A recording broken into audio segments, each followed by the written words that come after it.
ఇవాళ ఈ బొందుగాన్ల పార్టీ ఉన్నది కదా ఎంఐఎం ఈడ పోయి ఆడ బీహార్ లో పోయి ఎలక్షన్లు నిలబడ్డాడు. ఆడ 5 ఎమ్మెల్యేలు గెలిచిండ్రు. వినండి, అందరు వినండి, మాట్లాడకండి. 5 ఎమ్మెల్యేలు గెలిచిండ్రు. ఒకడు వాళ్ళ ఎంఐఎం పార్టీ బీహారు ప్రెసిడెంట్ అట. సూర్యకే వాడు బిచ్చగాన్ లెక్కున్నాడు. ఆడి పేరేదో ఉన్నది, నోరు కూడా తిరిగి సావది. ఇది అఖ్తరుల్లా ఇమాం అట.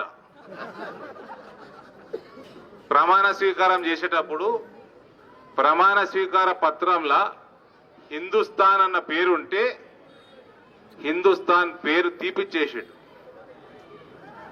ఎక్కడ పోతుంది దేశం? ఎక్కడ పోతుంది దేశం? ఆలోచించాల్సిన అవసరం ఉన్నది హిందువులకి.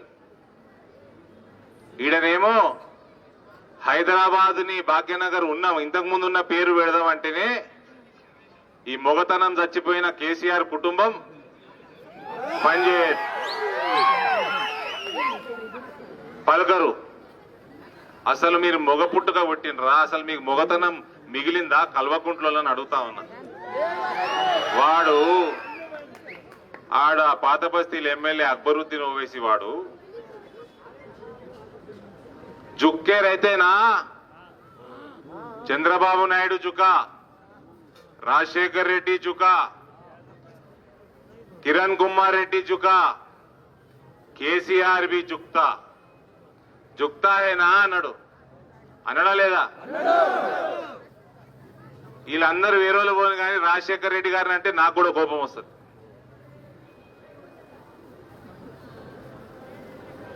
కేసీఆర్కి అయితే మొగతనమే చచ్చిపోయింది.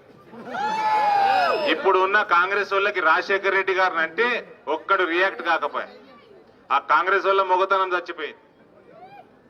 నేను చెప్తున్నా, సున్ అక్బరుద్దీన్, एक बार बीजेपी का गवर्नमेंट आंदे, तेरे को, तेरे भाई को, तेरा पूरे एमआईएम पार्टी को मेरे जूते के पास लगा दो, मेरे जूते के नीचे लगा दो, समझा? एक बार बीजेपी का गवर्नमेंट तेलंगाना में आंदे, तेरी जिंदगी भर मेरी जूती के नीचे गुजरता, पूरा जिंदगी गुजरता एमआईएम का मेरी जूती के नीचे. समझ क्या रखा तू? ओल्ड सिटी में ठहरकर कुत्तों के जैसा भौंकना नहीं, ओल्ड सिटी के बाहर आ. समझा? ఇష్టం ఉన్నట్టు మాట్లాడతాడు. 15 నిమిషాలు పోలీసు వాళ్ళని పక్కకు జరిపితేనట 75% మంది ఉన్న తెలంగాణ మన భారతదేశంలో 75% కాదరా ఎదవా, 80% పైన ఉన్నాం. 15 నిమిషాలు పోలీసు వాళ్ళని చెప్తానంటే నరుకుతారట. నీ ఇంటికాడ మొహమ్మద్ పైల్వాన్ గా నేను నరికిండు, కాల్చిండు, పొడిచిండు, నువ్వేం బిక్కోలేకపోయినావు. ఎన్నడూ పాతప తీసిపెట్టి బయటికి రావు. ఒక్కసారి బీజేపీ ప్రభుత్వం రాని నీ లెవెల్ ఏందో, నీ పార్టీ లెవెల్ ఏందో, పూర్తి ఎంఐఎం లెవెల్ ఏందో చూపిస్తానే.